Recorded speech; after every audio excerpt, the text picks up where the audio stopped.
So, ladies and gentlemen, thank you so much for being part of the radio station, and we sincerely do actually apologize. Now, what exactly do we want to look into today on the Evening Rush? It's interesting, isn't it?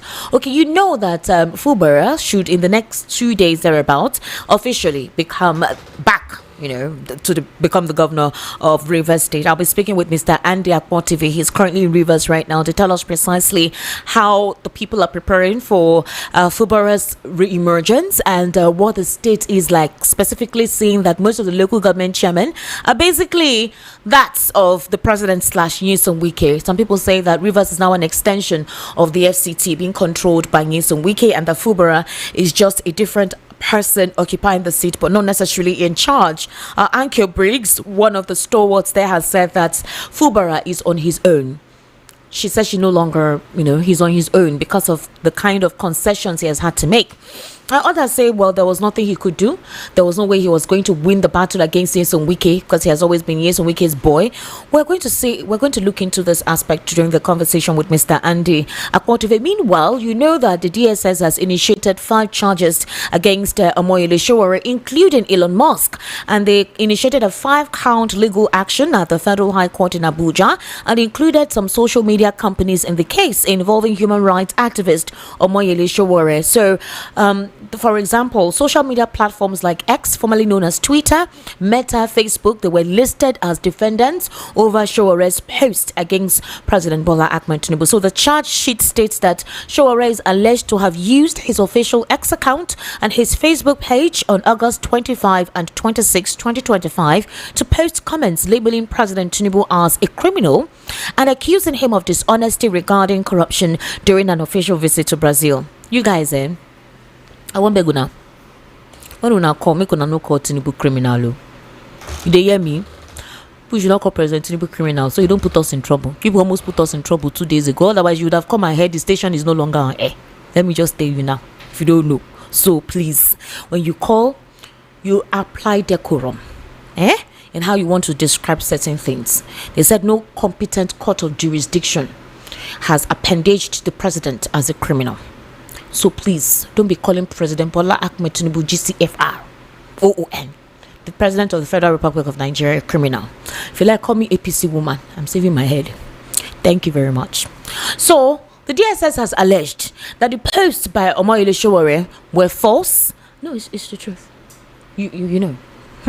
The DSS alleged that the posts were false, defamatory, and capable of inciting public disorder, thereby violating provisions of the Cyber Crimes Prohibition Prevention Act, etc., as well as sections of the Criminal Code Act. Count 1 and 2 of the charge accuses Sowore of knowingly posting false information on both platforms to cause a breakdown of law and order. Counts 3 and 4 specifically allege defamation against the person and reputation of President Tinubu. Count 5 charges Sowore with publishing false information with intent to cause public fear and disturbance. Okay, so these are, if you actually go online and check us out, you'll see the charge sheets where they wrote all of the counts of allegations against Omoleye Sowore. Criminal official PBAT actually went to Brazil to state that there is no more corruption under his regime in Nigeria. What audacity to lie shamelessly, which the said message or post to be false, but posted it for the purpose of causing a breakdown of law and order in the country, especially among individuals who hold divergent views on the personality of the president and commander-in-chief of the armed forces of the Federal Republic of Nigeria, Bola Ahmed Tinubu, and thereby committed an offense contrary to Section 24, subsection 1B of the Cyber Crimes Prohibition Prevention Act, Amendment Act 2024. What is actually worrisome is that we saw a picture, a video of a certain community where a terrorist, let me not call him a bandit, fully weaponized. He had cartridges of bullets on his waist. He was with some community members and they were negotiating a peace deal. The community where he has ravaged, pillaged, killed, destroyed, displaced. And I'm shocked that I did not see the DSS go get that man. And it's I'm wrapping my head around it. This picture is out there, like no kidding. That Sheikh Gumi said they shouldn't attempt to arrest those guys that they've decided to drop their weapons. That's not the only thing. The Katsina state government has decided to create shops houses and give them money to start up businesses, especially those that claim they have repented, while they reintegrate them into the society. I really cannot explain what this is, but this is the country that we are. Maybe there is a reason for it, we do not know. But we're going to look into that in the course of the conversation. So meanwhile, IBAS has said that it was imperative, for President Bola Ahmed Tinubu to have stated a state of emergency, enacted a state of emergency in Rivers. For example, he is leaving. And Vice Admiral Ibok Etta Ibas, retired, has defended the state of emergency declared in the state, saying it was the only viable option to restore peace and stability. Now, President Tinubu had, on March 18, 2025, imposed the emergency rule following a prolonged political impasse and a heightened insecurity in the state. So while speaking on Tuesday at a public lecture themed Good Governance and Democratic Dividends, delivered by Professor Abiodun Amuda Kanmike at Government House, Port Harcourt, Ibas said the intervention was necessary to build confidence and restore democratic order. Okay, yeah, that's what he said. And he doesn't fault what the president did. So right now, I'm connecting with Mr. Andy Akpotive. He's currently in Port Harcourt, Rivers State. He's a political, national and social affairs commentator. Mr. Andy will be giving us insight into the actual situation in Rivers right about now, and the preparation, especially by the political elites, in receiving Mr. Fubara back in next 2 days. Remember that the president has cut short his vacation and he's returning to the country. There are talks that one of the reasons he's returning is because of, reintegrating and re-announcing Fubara from being lifted out of the suspension that he was initially placed. So again, like I said, these are interesting times. So while I try to contact him, we're also going to look at a situation where the Nigerian army very recently captured ESN IPOB commander Gentle the Yahoo. But we did not see pictures of the DSS apprehending this guy. I was expecting that we would have seen pictures of Gentle the Yahoo, either dead or alive. We only just saw pictures, pre-existing pictures on the internet based on the news that was carried out. So the Nigerian army confirmed the capture of notorious commander, that is Gentle the Yahoo. I think Gentle the Yahoo says he's not an IPOP person. I think he's the autopilot group of Simon Ekpa. The Biafran army, is it the Biafran Liberation Army or which one? He's their commander-in-chief or something like that. And you know that IPOB has distanced themselves from Simon Ekpa and Gentle the Yahoo and Angel the Makeup or something like that.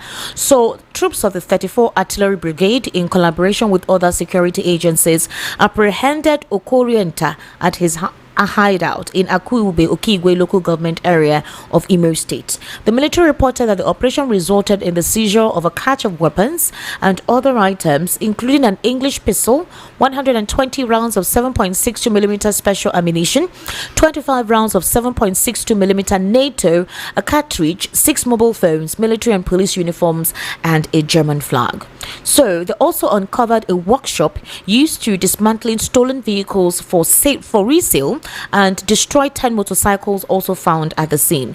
Now, beyond the Imo operation, troops carried out coordinated missions in Adamawa, Katsina, and Kogi states, including and rescuing 11 kidnapped victims. 5 persons were freed in Madagali local government area of Adamawa, another 5 in Malumfashi local government area of Katsina, while 2 were rescued in Lokoja, Kogi state. And they also dislodged 2 terrorists were killed in Katsina, where the troops also recovered cache of weapons, rounds of ammunition, and a motorcycle. They also went to Benue as well, where in Benue, soldiers killed violent extremists. We didn't see pictures of all of this, but that's what the Nigerian military is telling us that they did.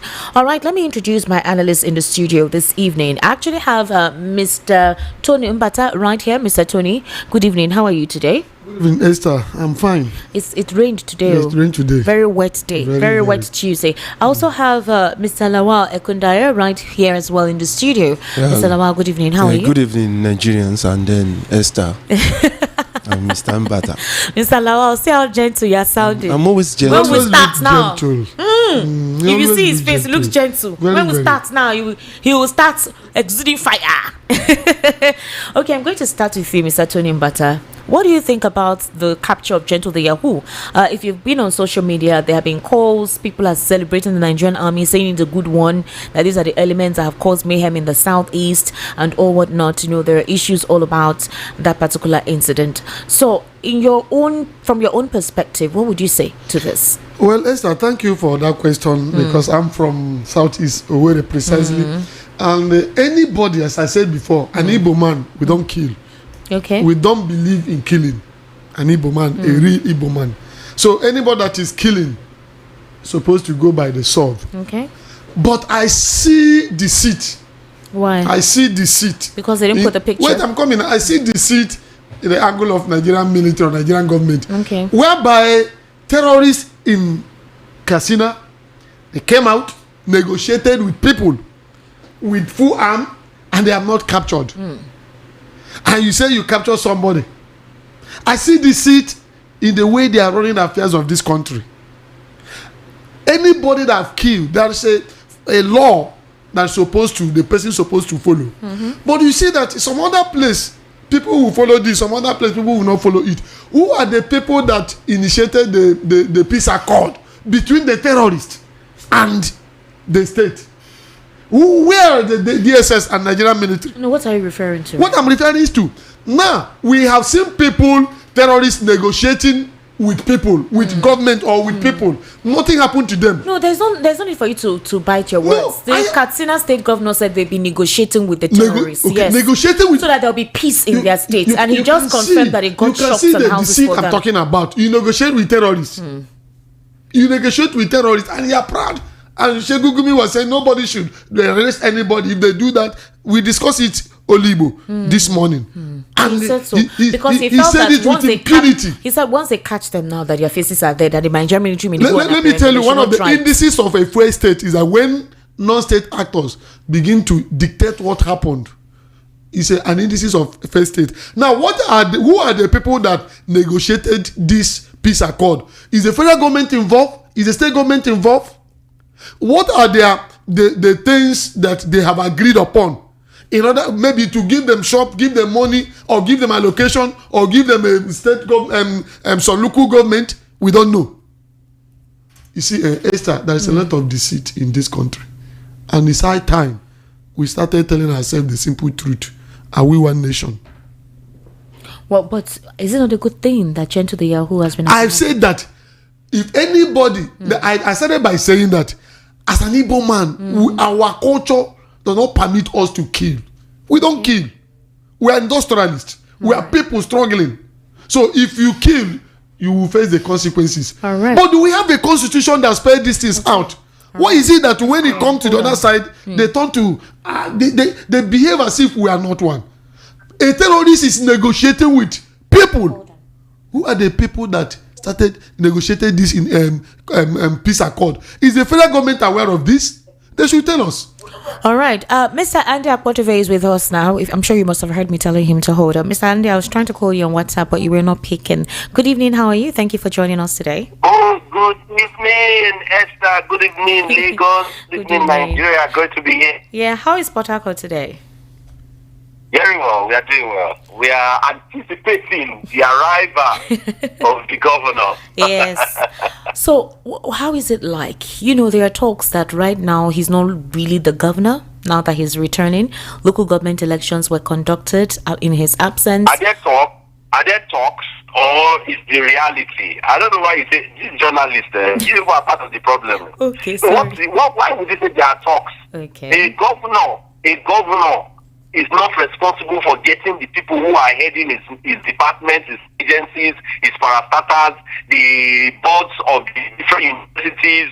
A governor is not getting those people. Somebody else has put those people in positions of authority. A governor is not responsible also for the person the people who are in charge of all the agencies, the machineries of state. A governor is not responsible. A governor was not responsible for who became a local government chairman, the councillor, and you are saying that there are rumors.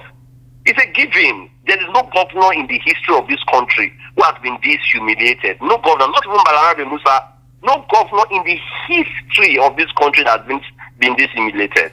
And it's indeed very sad democracy. A sad commentary for people like us who have been at the forefront fighting for injustice, across the length and breadth of Nigeria. Now it has come home.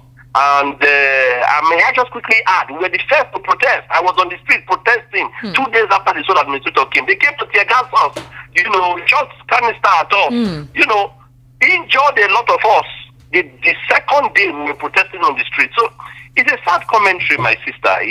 Let me ask you something. Before a state of emergency is declared, it is when the state seems ungovernable, when there is anarchy, when there is chaos, when there is no democratic elected leader in the president. You're talking about me in Nigeria. The reason why I'm asking is before that state of emergency was declared, because of the pipeline explosion, and the president said that he cannot allow the state to run into anarchy, that it's Fubara's boys. Narratives. We need to people selling it and buying it. Andy, wait now. The reason why I am asking this is the president is hanging on to the fact, and that's why he actually enacted a state of emergency. But we have seen states that are being riddled with insecurity, where you can see people fleeing, the governors incapable of handling insecurity in the state, and no state of emergency was declared. So I'm trying to put it in contrast, in pari passu, as to what the priority is.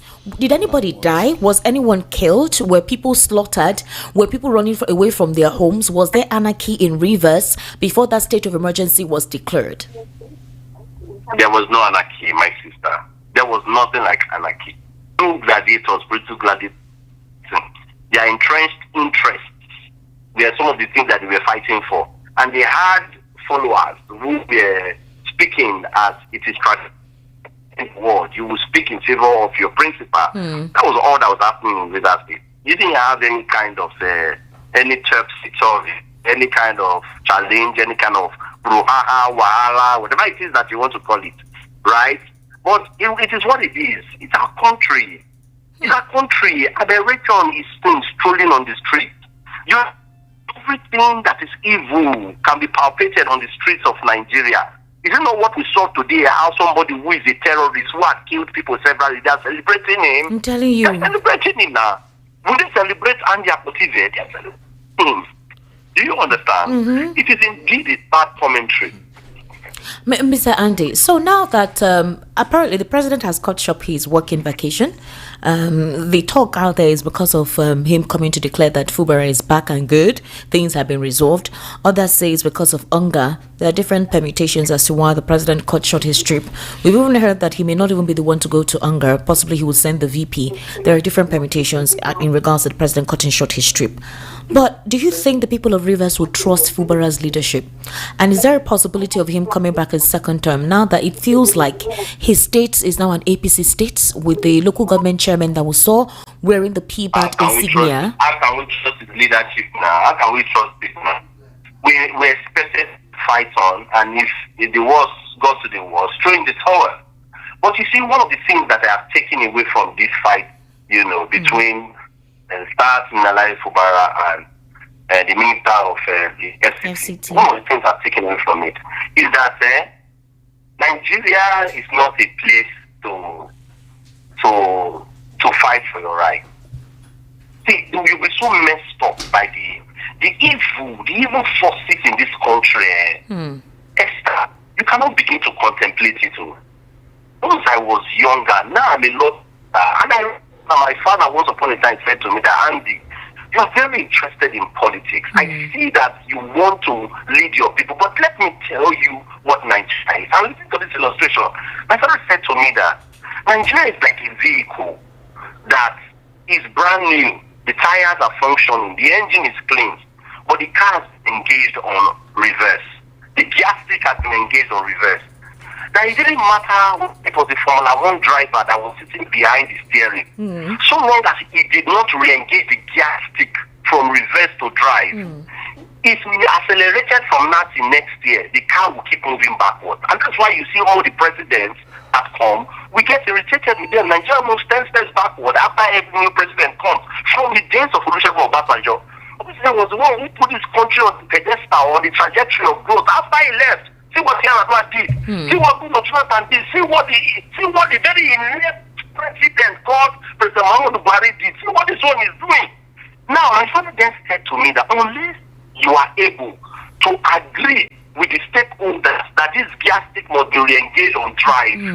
So that if you even put an idiot, a small boy behind the wheel, so long as he's able to put his leg on the accelerator, the car will move forward. As long as you have not engaged the gas stick, you would never be able to move. And guess what? He ended up by saying there are too many entrenched interests in that car who prevents you from putting that gas stick on drive.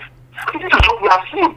See how that scenario was beaten down by the National Assembly, was beaten down by the Judiciary, was beaten down by the security forces. Well, in fact, Andy, let me even ask you, why has the case not been heard up till now?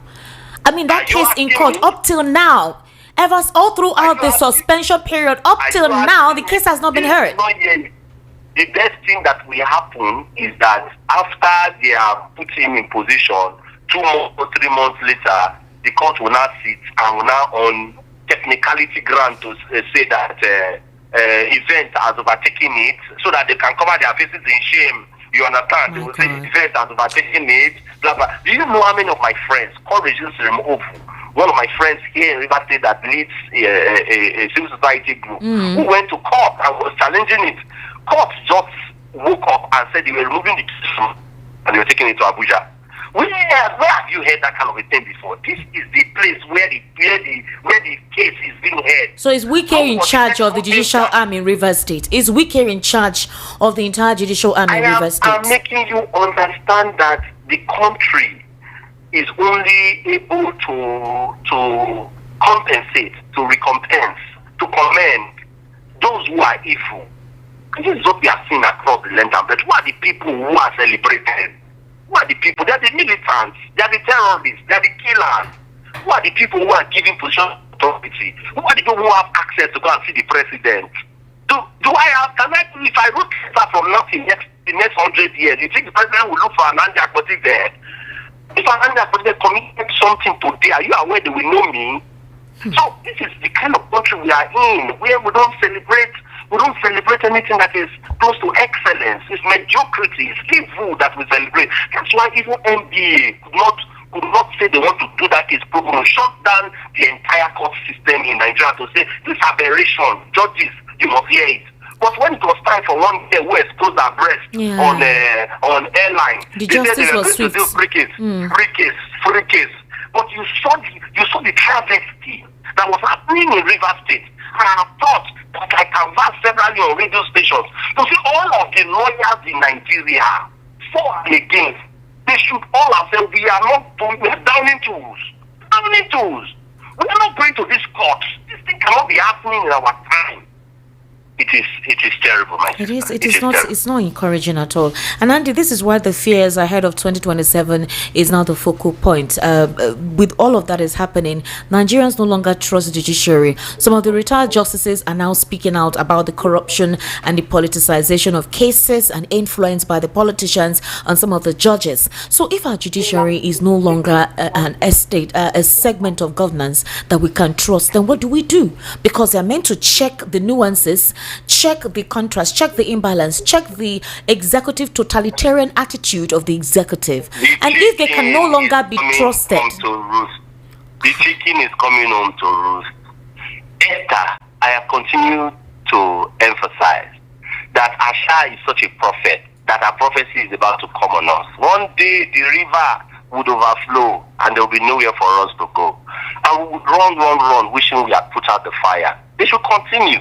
They are indeed pressuring the people to the time when Nepal will be child's play compared to what will happen in Nigeria. They will continue. Andy, please don't say Nepal will happen in Nigeria. Please, it's not going to happen. It's very essential. No, I don't understand. If you expose yourself to mosquitoes, you will have malaria. Well, so, Nigerians at the moment have those that are supporting the system. So it can't happen. If you expose yourself to mosquitoes, you will have malaria. If you allow injustice and injustices, pardon my use of the word, you allow evil to be pervasive. You allow the what you have today that you call democracy. You allow this, and you think that people will not have malaria. You think people will not revolt. You must have another thing coming. You must be joking. Nigerians can only bear this. Nigerians are coming back. And when it's happening, all of them put together that think that they have built houses, they have police officers. The police officers will drop their guns and they will fight with the people. I'm telling you. See what's happening in Nepal. The military people drop their guns. Whether you like it, call it conspiracy, you call it a certain kind of coup that happened, a coup of entrenched interest that to remove the police authority, whatever it is that you call it. The chicken is coming on to roost. This is what I keep saying to them. Go and look for Asha and ask Asha what is that, because she's very clairvoyant. She has seen into the future, and she has told you people several in that song. One day the river would overflow, and there will be nowhere for us to go. So, Andy, going and back to Rivers, Rivers, wishing we have put out the fire. Going back to Rivers, the outgoing sole administrator Ibok Eta Ibas, he defended the state of emergency. He said that it was the only viable option to restore peace and stability. You are a journalist. We ask questions. Would you not defend it? They put him there as a puppet to come and perpetuate certain interests. 100 billion got into his hands in this period. Over 400 billion. Not one project was commissioned. Over 400 billion. Not one project. Not one project was started and finished. Not one project was even started. And you say that he will not side with it. I understand. Would you not side with it? Do you know what 400 billion is? And I'm not talking about the other monies that we are not aware of. I'm not talking about facts and IGR. If you accumulated them, if you collected them together, over 400 billion got into his hands. And he definitely is going to excitedly speak very flowery things about the administration. And it is what it is. It is what it is. He has come and he has fulfilled the mission, the vision that he was sent to. And hallelujah, it is not his fault. It's indeed the fault of Nigerians. It's indeed the fault of entrenched civil society people. It's indeed the fault of MP. In the days when I was young, I knew what thing that thing represented. I knew what MP represented. I knew what NM represented. In the days when we were young, he beckoned and some cookie spoke against the thing. He galvanized. If that thing was against the country, if Chima Ubani did not think certain things were right, if the greatest of them, including Ganifa, even Professor Wole Soyinka, the Nobel laureate, even him as well. Those were outspoken persons then. I don't know what's happening now. I had an interview on my show here in River State with a certain gentleman. I think you can also Paul Alaji. Yeah. And reasoning myself, there are many brilliant economists in Nigeria. The one I know that is so brilliant and is yet to be bought by the interest, by the establishment, is the one I'm interviewing today. There are very many brilliant people in Nigeria. How many of them can still speak and speak neutrally? A lot of them, their consciences have been fired. Their consciences have been broken. And I do not regard or respect them, anymore. I do not regard them. I just wish these were the times when we would have needed someone, a voice that can find me. Someone who is not so given to, the bias currently going on now. Some of these lawyers we have today now, their interest is how to go and stand for a certain general abroad and say the house that he has is their own. Some of them is to wear fine suits and wear gold all over their body. They do not understand what is the call. That be a doctor. It's a call. It's beyond, it's nice. It's like, yes, it's good to have these things, but you must not mortgage the interest of the society over the gold you want to put in your body. So I'm not excited by them, and that's why you see this perfid allowed to reign, to walk on the street, to dance naked on the street. It has gone into the annals of our history that once upon a time a governor was suspended and nothing happened until the president thought it was time to bring him back. Andy Apotive, thank you so much for being part of the conversation this evening, for giving us insight and details as to how the atmosphere is in preparation or in anticipation for Fubara's resumption as the democratically elected governor of Rivers State. I sincerely appreciate Thank you for having me. All right. Thank you. Thank you very much.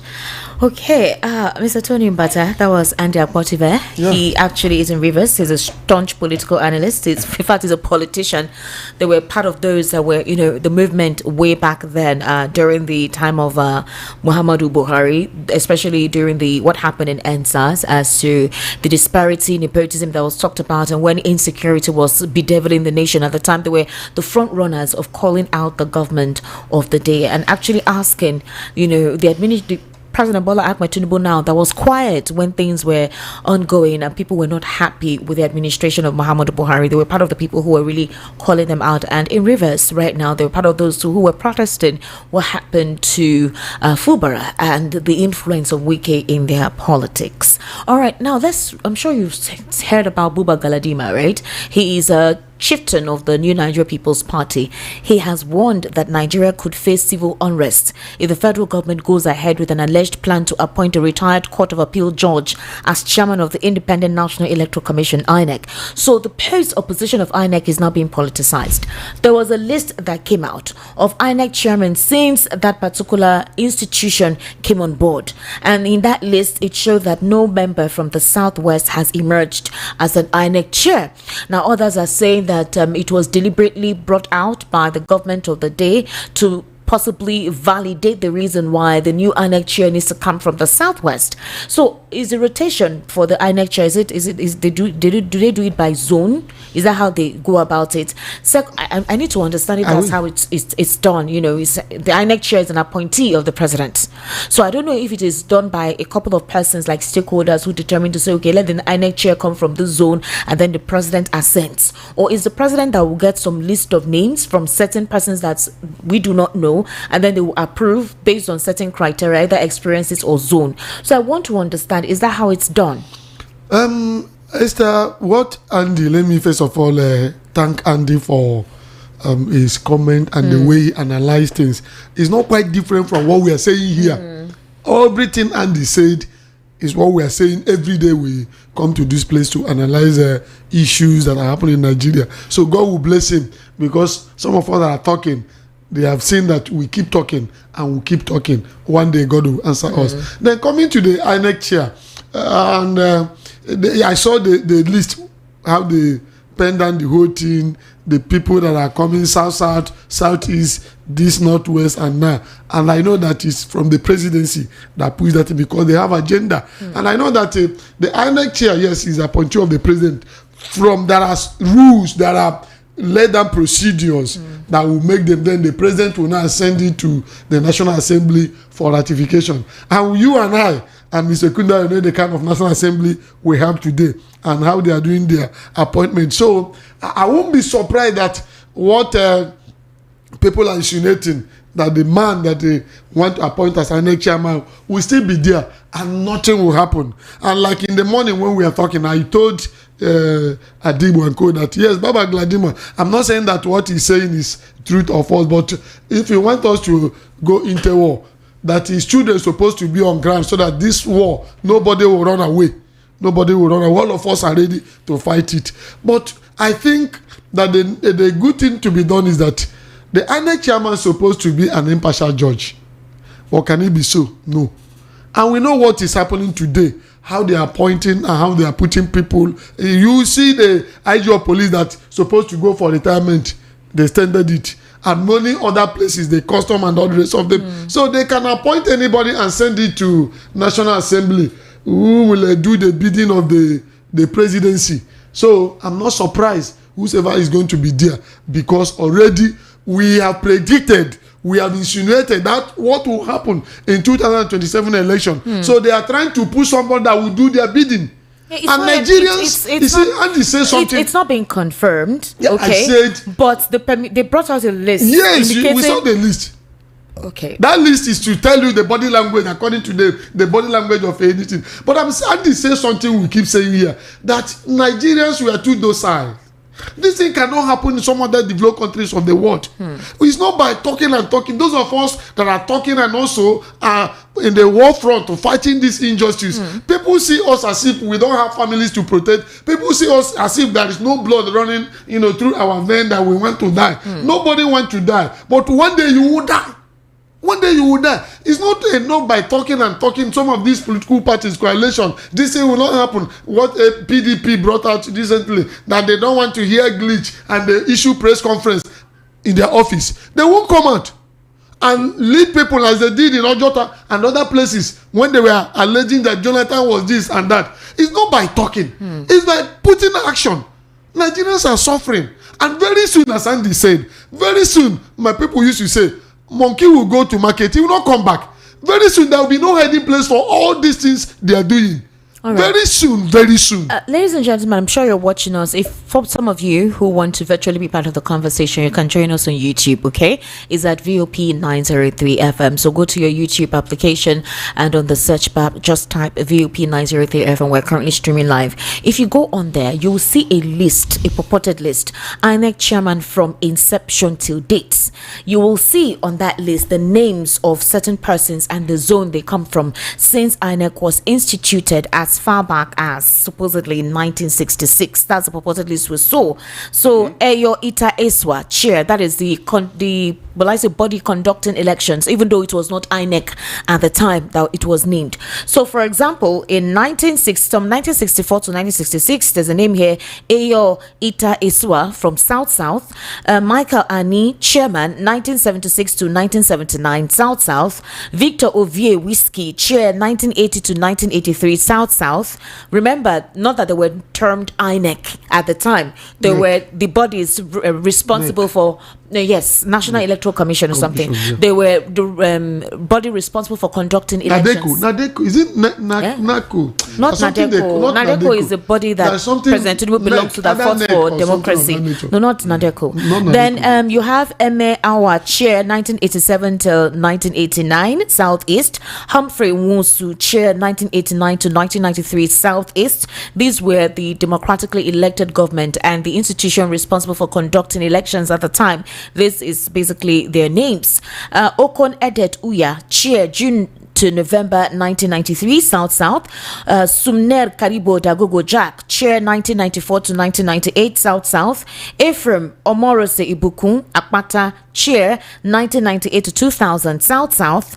Abel Ibudego Badier, chair, 2000 to 2005, South. And Morris Iwu, let's just say Morris Iwu, chair, 2005 to 2010, Southeast.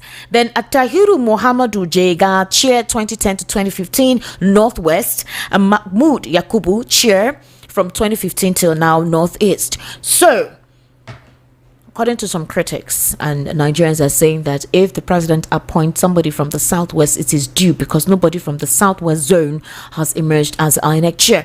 Now, the fear is that if the president appoints someone from the Southwest, it is to induce the person to work in his favor. But based on the list that was presented, what if somebody from the Southwest emerges as INEC chair? Is anything wrong with that? We're not against it. Anybody, INEC chairman can come from anywhere. But who is this person?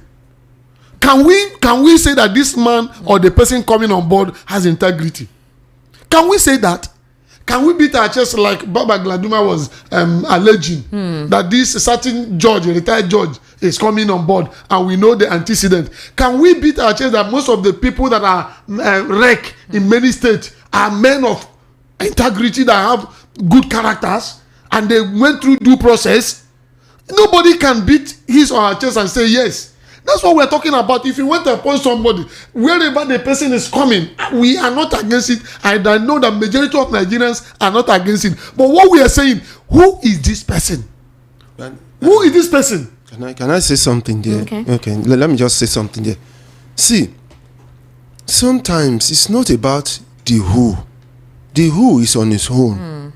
But the who is going to be guided by some certain rules and regulations. The conduct of the who is going to be guided by some certain rules and regulations. That's why they call this INEC guidelines. That guideline, INEC itself giving guidelines to to political parties. INEC giving guidelines to political parties ahead of elections. Yes. Itself is working according to some rules and regulations, some guidelines. He is working within the ambient of some guidelines. I don't understand where you're trying. What I'm telling you is that the guidelines matters more than the person. Because they've been following it. You know what Jaga did? No, that's where I'm going. And that's why we're supposed to know who. When the question now can he obey the guideline? Remember that Jaga told the whole world that they're going to transmit result, and nothing will happen. Is it Jaga or do you know? Yakubu, sorry, yes. Yakubu, sorry, sir. Okay. Yakubu, the INEC made the guideline you're talking about, made the rules, and made the goalposts. At the middle of the game, during the match to score goal, INEC removed it, they themselves, and court stamped it for them. Now, wait, you say INEC removed it? INEC removed it. INEC told us, what I meant is that INEC told us that they are going to transmit result. Yeah. It was INEC that told us glitch. Mahmoud Yakub said so. Yes, they removed the goalpost instead of transmitting result, and they say glitch. Now, when Amazo came and told the whole world and Nigeria that there was no glitch, INEC have never refuted it. Now, the person that is coming also do the worst, because yes, who is the person appointing? The president. The president. What happened during the time the president was elected? We know what happened. Glitch. So they are going to invent or bring any other English to suit what they are going to do. Okay. I'm not against them bringing whosoever it is. Okay. I'm not against them. No rational human being will be against them. Mr. Lawale Kundayo, is it about the fact that the president appoints an INEC chair? If the president appoints an INEC chair, the INEC chair is principled and refuses to be influenced or induced. And if at all they harass him to do something he doesn't want to do because he's principled, he denounces and say, I cannot continue like this because certain persons are influencing me to do something that is against my principle. Let me give you an example. During the 2023 elections, the governorship elections, remember Inanna Oti of Abia State? If that woman wasn't there, I don't think Alex Otti will be the governor. Yes. So remember that she was appointed by the body to represent there, but she decided to be principled. So regardless of how the person who emerges as INEC chair comes from, is it not about the integrity of that person rather than whatever inducement or influence from the executive that usually comes with that position? That is why they will be very careful to select somebody that will do their bidding. Who be careful to select someone that will do it? Of course, the presidency will not will select somebody that will favor him. He will select somebody that will never favor him. Now we know that now. It's normal. Okay. Now the thing is this: that person must be guided. That office has to be guided by certain rules and regulations. Okay. So that person cannot go outside that rules and regulations. That is a major problem we are facing. That is whether you are good or bad. The moment there are rules and people who are ready to enforce that rules and regulation are standing by you around, it is difficult for you to go outside that. For example, what Mahmoud did concerning the IRS and Beaver, later he said Beaver IRF portal. Yes. He said it was not required. He said it was not compulsory. The court said it was. I mean, the appeal. They said it was not. Are you referring to when it was taken to the tribunal? Yes. Okay. They said it was not required. It that was is not a constitution thing. Yes. It was not an electoral act. Good. See the way the people who are supposed to protect that institution decide. This is the way they went. They twisted it. You can see the way they went. People were looking at. Said it was mandatory for them to upload. Because for you to see, wait, I'm coming. Wait, see, let me clarify something. For you to tell the people who employ you, for example, if somebody say repair this car for me, and you are telling the person, I'm going to buy tire. The tire is very good. It's going to work very well. I'm going to buy steering. Now, when you finish the vehicle, the person didn't see tire. You now went to court, and the court now said because you didn't sign an agreement that you are going to put tire, therefore it's not required. Does it make sense? Because for you to be paid for it, it's already constituted. Okay. Because you are paid. The moment you accept money, that means you have a contract binding by money. 360 billion naira. Now, court is now telling us that 360 billion was given to then you should return the money now. Elections. Okay, but Mr. Lawale. So what I'm saying that's institution. You get it. Now we have judiciary. We have it's not only the chairman. Okay. We have the people who are accomplices around him. Let's face them. We have the judiciary.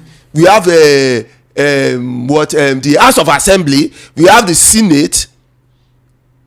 All of them are complicit because they are the one that's supposed to protect that institution to be viable. The guideline. Yes. Enforce the INEC chair to uphold and go with the guideline. So if it doesn't follow, say no. But Mr. Lawyer Kundara, my question is, does it matter if the INEC chair is from the Southwest? It based on what I have read from way back 1960 something that we tried to do whatever. Is it no? The fear for a couple of people is that if it's coming from the Southwest, then already they've bribed the process. The system has already been weaponized and mechanized to favor the president for 2020. Well, when we see. But I am asking you that even if the INEC chair is coming from the Southwest, from any of the Yoruba states, is it not about the principle and the principled personality of the person to ensure that a free and fair election is conducted? Now, if there is any influence or inducement from the executive, can the person shout and say, regardless of my tribe, I will not stain my reputation to allow certain ill practices to take place here? If a free and fair elections will not be taken, if anyone tries to harass me, I will expose you, and if you will not let me do my job, I renounce my job. Somebody like that also did that, something like that. But the thing is this. Many people cannot go that length. Second, they want to select somebody they know that will not do that. But the institution can rein you in to do the right thing.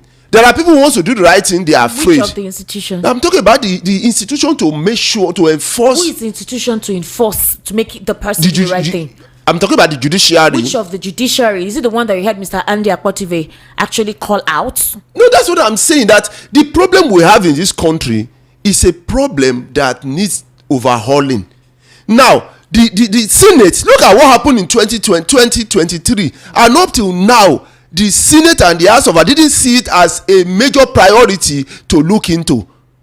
Up till now. To set up a committee to investigate that. Up till now, since 2023, but they've been signing other things. So they've been signing tax bill into, they've been doing tax bill. They've been doing other bills. So, but the INEC one that they know that is a major headache of Nigeria. We saw what happened. If not for God, there will have been a lot of protests that day. There will have been so much problem.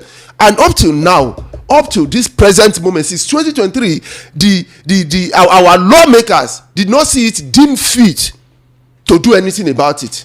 Up to now.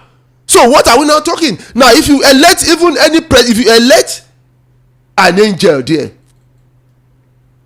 there are things they can do to that angel. Is going to come out to announce. What about, look at what DSS elect an angel? I mean, say if they select an angel, okay. Now look at what they do. What they are doing to Omoleye Sowore now. What is the business of DSS there? What's the business of talking about? They said that he should not have called the president of the Federal Republic. I'm not talking about that. Whether it's wrong. See, I'm not saying whether it is wrong or right. I'm saying is it the jurisdiction of DSS to be doing this? When we have the Attorney General, we have Attorney General of the Federation. Is it not one that's supposed to instruct them? What's the business? The business is not. Did you hear my warning during the beginning of this program? That they should not call president a criminal. Did you hear what I said? You should understand the reason why I said I so. Understand and I'm saying why. it to the callers. If you call president a criminal, I'll go cut you off. I don't go waste time. I go cut you. You know what they'll do? They'll just say, they'll just make sure before you cut it, they will have said it. Let me tell you the simple truth. The amount of they were discussing VOP in Asarok. They don't know. They were discussing VOP in Asarok and how they allow people to air their view, all this and all these things. I heard about it. I know about it. Thank God you are trying to mallow it. People should air their views. Look at the problem we are having in this country. Should be filtered. Listen. Let me tell you, no filter. Sorry, sir. Let me tell you the problem we are having. I said it in Igbo version this morning. I technically say, but many people don't know why I'm saying it, because I heard this thing you are saying. They were discussing VOP matter, and they said they will summon you people and whatever and later. Now, but the Nigerians have been hearing the truth from VOP. If anything happened to this station now, you will not see anybody coming to protest. Exactly. That is what Andy is saying. No, I used to tell them. That's what Andy is saying. They used to call me a PC woman reader. People should know. Because if anything should happen to VOP, people should protest and say, no, you don't do this. They will not come out. Have they chopped? Don't worry, I'll just advise you. Just use the Ganifa. So Nigerians are causing our problems. Let me give you advice, Esther. Use the Ganifa where you mean method. The way they call you, just carry your toothbrush and toothbrush and toothpaste with you. You will be there for like 3 days. So we know I had it. So what you're saying is not out of context, and I know where you people are coming from.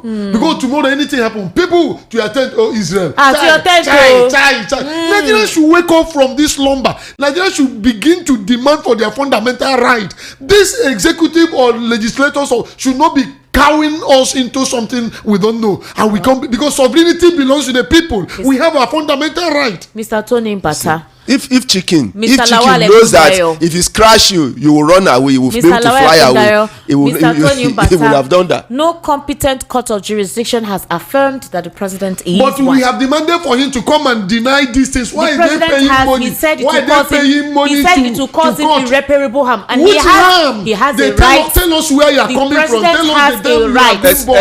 Tony, what is so big deal about it? Mr. Tony. So what is so big deal about it? He has a right not to let you know about it. But he's a public servant. Mr. Whose control of the world that we see this thing? He has a right to. Which right? Mr. Mbata, wait. Let me ask you a question. It's better they show them this country now. Everybody should allow whatever happens to happen. Mbata, let me ask you a question. You ask me that which school did I finish from, so that I will not go to court that you should not ask me that question because it cause me irreparable harm. How can the truth? Excuse me. How can truth cause me irreparable harm? It's not your comprehensive business. secondary school, How can the truth cause me harm? Western Physical, then went to Moscow University, graduated BSc, second class upper division. Or maybe Moscow University, go and check. No, ask me about my name. I will tell you I will not tell you because it will cause me irreparable harm. Short break. Wait, I'm coming. We'll be right back.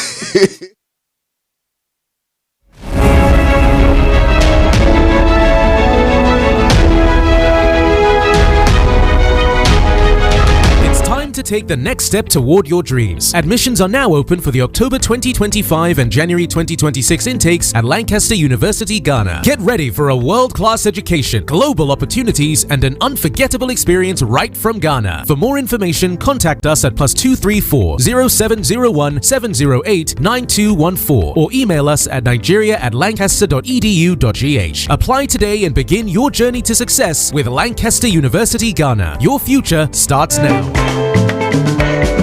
Customer, welcome. What do you want buy? I want buy changeover. Contact fuse and distribution board made of 100% heavy duty copper. Oh, come, I get them. See, I'm here. No, now I'm looking for Slatter Star J contact fuse and distribution board, Nipo contact fuse, Star J solar battery, inverter, MPPT controller, and solar panel. But Oga, don't worry, I know where to get them. Whether na Star J changeover contact fuse, Slatter distribution board, Nipo contact fuse, Star J solar battery, inverter, MPPT controller, and solar panel, Star J ceiling fan, sockets, all earthen materials. Make you no go do cover-wise pan foolish show. Slatter Star J Indian product na #1 since 1961. Made of 100% heavy-duty solid copper with no compromise. Available in all leading electrical shops nationwide. Slatter Star J, na you Pico.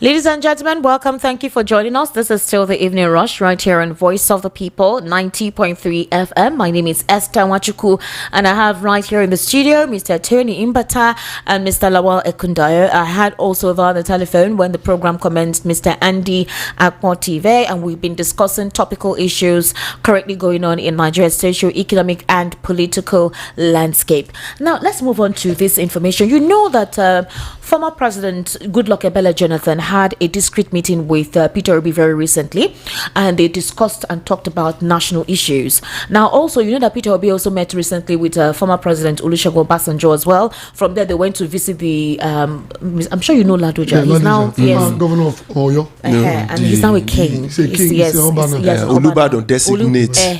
That's what so they went to pay their royal rights and all of that. Now, ever since then, the talk is that Peterobi may actually have to withdraw from the 2027 presidential race in respect for Jonathan, who is supposedly he considered as his mentor. They worked together when Jonathan was a president, and they feel that it's Jonathan that has the willpower to ask Peterobi to drop his ambition.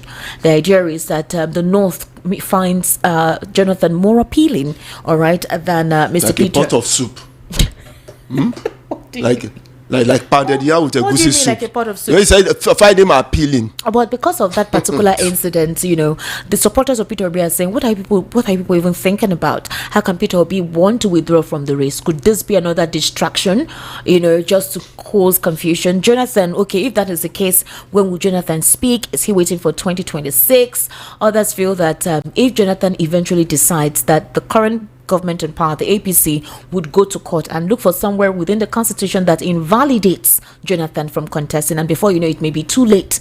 So the fear of choosing Jonathan as a presidential candidate with either the ADC or the PDP is something that is under question. But the thing is it possible, basically because of Peterobi's loyalty to Jonathan, that he may shelve his presidential ambition and, you know, possibly work along with Jonathan? Esther, thank you for that question. We have been seeing it. What I'm telling you emphatically that those things are rumor mongers. They are rumor mongers. And I've told you before that this is election time, and people, you hear a lot of things. And also, I think Jonathan, they have gone to Federal High Court a year ago. Have said that Jonathan can contest. But I said that Jonathan, if the court say Jonathan can contest, let him come out. But if anybody is telling you, I'm saying it emphatically now, that Obi will step down, that person is dreaming.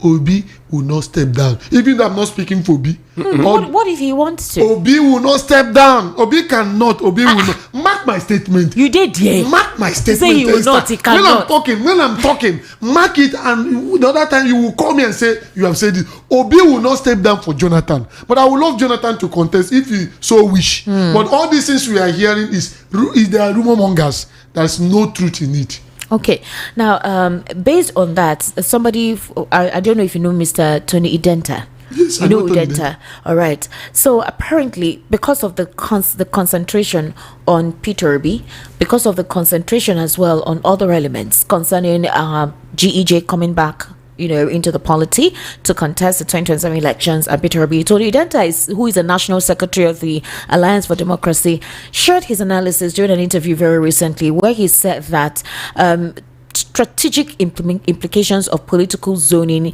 is what is the base of decision making in the political parties. And basically, when he talked about regional power sharing arrangements, Professor Udenta stated that strategic zoning to the south, led by the Governors Forum, was a very important decision, a very important constitutional decision. But that if whatever merger is to take place, if Peterobi is taken out of the tickets, that south and southeast is gone for APC. And it's true. How? We see, I have said it here before. You know, the ruling party will want to create fear, even though they themselves are afraid. Listen and listen. Okay. You may not believe this. They themselves are afraid because they know that free and fair election they will not win, based on what we have seen 2023 election and what is happening, the economic hardship Nigerians are facing. No, you don't understand. If Peterobi and Jonathan is not there, it's a clean win for Tinubu. But others believe that even if they are there, Tinubu will still win. Tinubu can only win. President Tinubu of Nigerian president can only win if INEC rig election in their favor. Why are you so certain? I am so sure. We have seen it. In fact, I don't know the English I will use. They cannot even win local government election. Let them dare it. Let them say, let us have free and fair election. Let me ask you a question. Are you being emotional, or you're being? I am not emotional. Strategic in your statement. I am being strategically and spiritually and everything very fundamentally right. They cannot win local government election. APC, sure? With all the policies that the president has which put in policy? Are you not seeing this? Are you not seeing people cry? We are here when somebody cry was shedding tears that the food that is meant for dog, people are buying it. But Daniel Bola recently tweeted yesterday and said that look at inflation for the 5th consecutive time has dropped to 21.something%. He said the president is working. Excuse me. Maybe this is to show you that this is a truth. People will testify. What is our disposable income in this country? Everything shows. I studied economics. I'm not a dropout. Calm down. Please, when these people come on board and talking anything they don't know, don't listen to them. They will all praise their master because they know they have finished Nigeria. No, the indices in this country have shown that Nigeria is going back. People are crying. Go to the streets, you hear it. Go to the houses. People cannot even feed. People cannot pay house rent. People are overburdened. Look at what is happening. It's very few. Mr. Lawal Kundaya.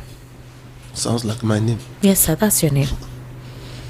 It's over to you in reaction to the situation with Peterobi having to supposedly recline and allow Jonathan come on board if some certain sections of the north feel that why Jonathan do we is always talk about it? You see, when that is why Nigerians there are two Nigeria. There are two Nigeria. I always say this thing. There are two Nigeria. The Nigeria of the rich and the Nigeria of the poor. So when it comes to election, you'll be hearing it appeal to the north. What do you mean by it appeal to the north? I've said it are you cooking flour or you are cooking a special soup that is going to the north? And one for the west. I don't understand. It appeal to the north. We are talking about administration. We are talking about good leadership. You are talking about something that appeal to some certain people in the north, and eventually most of people in the north will come back and complain after some time. Is that what you are experiencing? And you are telling us, when are we going to get out of this? When are we going to, can I use the word nonsense? This quagmire. This quagmire. I don't even know the meaning of quagmire. Quagmire is confusion, this challenge, this problem. Okay, I should pick out of those three. I should not use big word. No, you should not use that one. Now, so we should get out of this. We are talking about good leadership. We are talking about an administration that can come and make everything work for us, in which we will be appealing to international communities and everywhere. Nigeria will be valued, will be respected. And you are talking about something that is appealing to some people, some certain section of the country. Is that what the presidency is all about? Is that what governorship or governance is about? It has to appeal to some certain set of people, and then we are okay. What about the other set of people? What about the other part? But the president said that he is there to ensure that Nigeria works for all. That's why we are negotiating. Some people are now negotiating with terrorists, and then settling terrorists. And then you see terrorists are now moving around normal. You go. So what is? So it's very appealing. So some people have to shut. You heard what the Zamfara state governor said at some point, that it's either they do this, or this is Zamfara or Katsina state governor rather. It's either they do this or these guys continue to kill their people, and that they need to wait for an order from the federal government before they make any move. It is not within their authority to ask the Nigerian army to do anything. So when would the Nigerian federal government give any response for any form of defense or attack on that governor? So that approach is what they are looking at now. Esther, that governor, when he says that in the presence of the elite, they will tell him that he doesn't know what he's saying. Because you have governorship forum with the president, where you are meeting with the president. Is that not it? You didn't table this. You didn't show your annoyance and your anger before them, so that they know that this thing is biting you. You go there, you smile, you come back home, you'll be telling us another story. As if they don't have meeting with the president and discuss about the condition of the nation. And is that not it? Don't they have meeting with the federal government? I've not been governor before. Second, I'm coming. Why has yam become expensive? Residents in Abuja are complaining.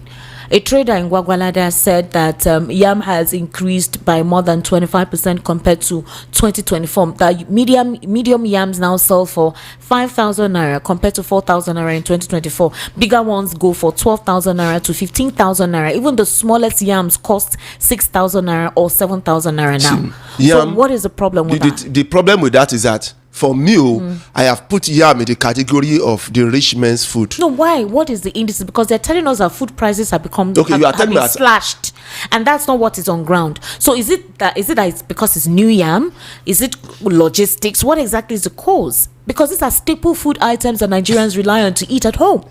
We should ask the president and the minister for agriculture. Well, we need to ask. You're a farmer. Of course, because I have told them many times beginning, even when the president came on board, I said for food to be abundant in Nigeria is less than a year. It's even 6 months, less than 6 months, because yam will grow in less than 6 months. Corn will grow less than 6 months. Many of these foods you see, they will survive in 6 months. 6 months, they annual crops. They will grow in 6 months. Less than 6 months, you have harvested and everything is fine. So if you are spending so much money in agriculture, 6 months you are going to have abundance of food in Nigeria. Less than a year, the whole country will be full of, you'll be exporting with the money they are spending on agriculture. So every time they tell me all these things, I don't know what to say, because I don't. What do you want to say, Esther? You know, there are so many things that are supposed to be said off camera, off air. Off air. We will discuss that one off okay. air. Now, but let me tell you something. Some of the problems. Who are the people farming this? Farmers. Are they been allowed to go to farm without them being killed? You know what is happening in insecurity. Benue and all the rest of them. See how they massacre human being and nobody saying anything about it. And these are the same people that will go to farm and bring it. What are the things that federal government is doing to supplement the purchase of fertilizer in order to make sure that the farmers will have this thing at their own cheap rate? Something happened in Imo State many years ago. A wife of a governor came that they are giving farmers food implement and supplement or whatever, subsidize it. So the farmers will come, they will give them fertilizer, show the whole world that they are giving them free. But after that camera, they went and they bundled them. If you want, you pay. If you don't want, they can't eat. Is this real or it is? This is not. There's one governor Amunike that used to do skits like this. Somebody told me this thing. Say it happened. Let me call them. So yes, life. One of the starting government those days. Those days. Those not this time. Okay. So what is happening? How are they helping farmers? And secondly, there's another agenda. Is this? You see this GMO food? They want to import into Africa. The seedlings and other things. Nigerians should be very careful. Mr. Mba, let me clarify some things about this GMO. Let me clarify. Many of these GMO are developed in Nigeria here. Which you don't know? Not those ones. Not those ones we are talking about. Now, there are many of them that are rejected by South Africa and other African countries, even Western world. I am not. They are pushing it here. I don't want to call some certain names that have been romancing with the presidency, and they have told us that there is nothing about it. Mr. Kundayo. I'm in the science area now, and I'm a teacher. Science. Actually in farming. I thought you were a farmer. Yes, that's why I say I'm in the science area, and I'm also a teacher. Now let me clarify something. See, this GMO, genetically modified, many of these things are done in Nigeria here. Okay.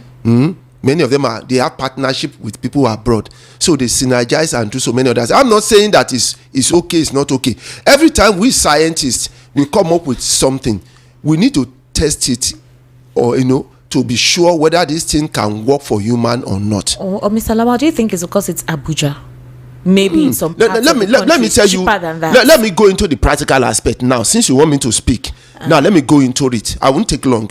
Now, if you look at where these shortages, these bandits are chasing people all over the place. It is terrorists, chasing. You see that they have localized. It's localized. It's not the whole 36 states. Are you getting me? It's localized. You see them in Benue, Zamfara. You see them in Niger State. I know those are food basket, but they are not the only one. Now the thing is this: each state is blessed with resources to be able to feed its citizen and sell the rest out. Every state in Nigeria is blessed by that. Okay, it's blessed. Even Lagos State is blessed. We have land in Lagos State for farming. Yes. The only problem we have is that you see some rich men, all these politicians buying those lands and fencing them off. That's how they begin to, chase farmers away. Before we used to have fruit coming for farming. But it's reduced. We have waterways that could supposed to be used for agriculture. You don't see that again. Okay. So you see that we have it. If you go to Ogun State has a very big land in which the governor. That if each state is prioritizing farming, there will be surplus food. So all these wars is just an excuse. Okay. It's just an excuse. Bandits here, we know they are bandits here, but they are localized. You understand what I'm saying? They are localized. Now, if you go to Ogun State, let me say we have 18 local governments in Ogun State. The question is, each local government, what are you producing as food? If you go to East, the same thing. That's why I told somebody today when we were discussing. The government of the needs to prioritize agriculture I'm coming. instead of relying on petrol. I told somebody today when we were discussing politically under the rain, when I was hiding from the rain, what happened was that I told him, I said, no governor, let us be practical, let us be realistic. No governor can come out to say he did well without agriculture as the first priority. Okay. Now, Mr. Tony Mbata, for example, going back to what Buba Galadima, the threat he gave that there will be, I'm surprised that the DSS has not apprehended him for making such a statement on the national radio. He said that if the federal government goes ahead with an alleged plan to appoint a retired Court of Appeal judge as chairman of INEC, that what he considers this to be is notorious, and that the government of the day could be calling for, you understand? My question is, why has he not been invited for questioning for saying that on national television? I mean, it's the right of the administration of the day to do what they need to do, so long as the people that they appoint reflects the need of the people. Esther, you and I, we have said it here. Mr. Kunda was asking, why is it that we want to appease on certain people? There are some certain elements or certain juggernaut, you don't touch them. Federal government will not touch them. But there are some people, when they say that, they will call them, they will come and touch them. Say, bro, Gladman, this is not the first time he's saying such a thing. What about Gume? What is he saying? Have anybody call him to order? But another person from one political zone can say it. You see them, DSS will hunt him. If Barrister Darlington say it, they will hunt him. If Comrade Tony Mbata say it, they will hunt him, because they are coming from some certain place. This is the country we find ourselves. So you think it's an ethnic thing? You know, they can't touch him. They have been saying more than this. But what of the case of Omoleye Sowore? Omoleye Sowore, they know what they are doing. You sure? Yes, they know what they are doing. There are some people who believe that his cases are being built. If President Tinubu wins in 2027, the gavel will be stronger on Omoleye Sowore. I said they know what they are doing. They can't do him anything. They can't do him anything. They can't do him anything. With the DSS initiating 5 charges DSS, against are they supposed to initiate it? You know, when you misplace priority, what he said, if it is lie, they should go. Federal government has attorney general. So all these things they are doing is just to buy time and spend money. They can't do him anything. It's funny. Mr. Mbata, it's even funny. You know why? Because if you take somebody to court, you need to appear. You do know that as a witness, you yourself need to appear in court. So are you telling me that the president will appear in court that this person speaking? DSS. Okay, DSS will speaking for the president. Who told you? You don't. Okay, I don't hear you. Ask your lawyer. I'm not a lawyer, but I know that if there is a case, the two parties must appear in court. Nobody can appear for you now. The representative can appear for you. They are lawyers. Their lawyers can appear, but they bring what Sowore was saying? Was he talking out of context? Somebody that was asked, where is your certificate? You said this. Please, it's time for us to get your reaction, ladies and gentlemen. Mr. Tony Mbata's opinions and thoughts are basically on him. It's my own opinion. And not from VOP 90.3 FM. What he said at Brazil, that he said that 08036929933. That's the number to call. 08036929933. Okay. The WhatsApp number is 0817175633. That is a number to send your messages to. All right, that's your WhatsApp message, and the number to call is 08036929933. Hello, good evening. How are you? Hello, can you hear me? Hello, I can't hear you. Hello. Yes, good evening, sir. What's your name, please? My name is Chukwuemeka. Where are you calling from, sir? All right, sir, go ahead.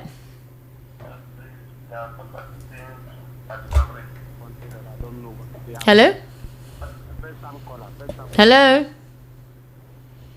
Yes, you said what? There's some certain things happening where? Hello? Okay, 08036929933. 08036929933. Hello, good evening. How are you? Hello, Esther. Good evening, sir. Welcome. Please, what's your name? Good evening.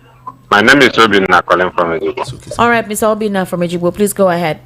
No matter how we pretend in this country, no matter how our leaders pretend in this country, we are fair states. Nothing is working. No matter the pretending, nothing is working in this country. They choose to pretend and lie about everything. Nothing is pretending. Nothing is working. Then coming to our president, our president is not a criminal. Thank you very much. God It's bless not you. a it's not a criminal. It's not a criminal law. We are waiting for when court will pronounce him guilty. Then if there is anybody that can take him to court, Okay. and if we have any court at all that is working, All right. Thank you very much. Tell you he has immunity now. You have said it all. Hello. Good evening. How are you? Hello. Hello, good evening, ma'am. Yes. Good evening, sir. Welcome. Please, what's your name? Yeah, my name is Pastor Paul Obiano. All right, sir. Calling from where? I'm calling from Uganda. All right, sir. Please go ahead. All what we are saying, by the grace of God, God spoke to me that Nigeria have expired. Okay, don't be calling on air to say this. So, bye bye. No. 0036929933. We are all here together. You cannot be saying Nigeria has expired here because What about those who are going? What about the Japas? you know they listen. Ha! Now what for now? Can't say now God. Hello, good evening. How are you? My name is Hello. Can you hear me? Where you dey now? You sound as if you dey inside container. Welcome. Welcome. About the matter is done. The Nigerian government has developed that fast just with the Yahoo. Now 2G belly nobody will not start that one. We have peace with the Boko Haram terrorists with the people white fire fighting away. That peace is there. But why can't you have peace with the IPOB members? Or how now we can't order to come down. Maybe we negotiate to have peace with them for Saturday. But now you are there. You are breaking, okay, I really cannot understand what you're saying. Yes. You're skipping sort of. Like I said, you're sounding like you're inside container. Hello, good evening. How are you? Good evening. Hello. Good evening, Esther. Good evening. How are you? I'm fine. I'm not fine, Esther. Sorry. I beat your guest. Good evening. Good evening, Russell. Sorry. The Tinder and the entertainment data. Good evening. See, Esther. Sir? This country, I don't know to say now you cut me off. This country, Nigeria. This country, I don't know where we are going in this country. This country, like the normal call before and say that this country has expired, you cut it off. You are following the man to talk. Don't talk like that, oh. Hey. I'm not saying that the country has expired, but let them free this country. Let them free this country. This is through administration. Let them free this country. This country, I don't know where we're going in this country. I don't have much to say. This country, Nigeria. Let them fix it. Thank you very much. Thank you very much. You're very welcome. Thank you for calling. Hello, good evening. How are you? All right, 08036929933. Hello, good evening. The WhatsApp keeps dropping. Hello, good evening. How are you? Yes, good evening, sir. What's your name, please? What are you doing? No, that sound is not good. What are you doing? Hello? Can you hear me now? Yes, I can hear you now. Welcome, please. Okay. What's your name? My name is Frank Ikediba. I'm calling from Ajibunapapa, Lagos. All right, sir. Welcome. Please go ahead. I always enjoy your discussion on this radio. Thank you. Thank you very much. You see, really, some of us who have experienced earlier years in this country, at least over 70 years now. Now we are so worried because look what's happening now. It never happened during the rest. It's like our leaders now don't want this country to come together like do this. It's bothering everybody, even of us. If by today, the president can behave this way, what of 10, 20 years to come, where will this country be? I pray so much for this country. I will not go back to the past whereby the other Christ in this country. That will not, if that happens again, which means there will not be Nigeria again. But nobody pray for that. But they are using their heart to cause all this by themselves now. All right, thank you very much. Thank you. 08036929933. I really don't know what's going on with the network. All right, I really don't know what's going on with the network, but your voices are sounding very funny. Hello, good evening. How are you? Hello. Yes, hello. Welcome, sir. What's your name, please? Good evening. Good evening. My name is Imako, calling from Okafa. Ima from where? Calling from Okafa. All right, Ima, can you speak well, please, so we can hear what you're saying? Go ahead, please. Okay, what I want to say is that, first of all, start from saying, this country, everybody will call and say, Tinubu. Although I'm not in support of Tinubu, I'm not in support of anything politics. Okay, what is happening at the background there? Is someone that is fixing something, hitting the wall. Okay, all right. This country, we ourselves, we the citizens, we are the cause of the problem in this country. Okay. I'm not in support of Tinubu. Tinubu don't know me. I don't know Tinubu. None of me, even my family, even my forefathers have anything concerning politics. But I'm saying that in this country, we are in support of what is happening in this country. Because only thing I have to say to Nigeria is that when you wake up in the morning, you pray to God to just provide your daily bread. Even if they say cup of rice, 5,000, pray to God to just provide that 5,000 for you to buy that cup of rice. Because all these people that is complaining, now, if they say that everybody put hands together and protest for a better for Nigeria, nobody will come out. Okay, even if they come out first, if the major place they will go for the protest, they will not go. They will start stealing, going from street to street. Is that a protest? Nobody will come out. So rather than saying, some of the people that you buy something, you come to a place, like now I said, a bag of paper, some people say 500 now, but there are some places you go, they say 700, 800. I'm asking myself, the place they bought the pure water for 500, I told they bought the pure water 700, is it different? But the same pure water, the same company.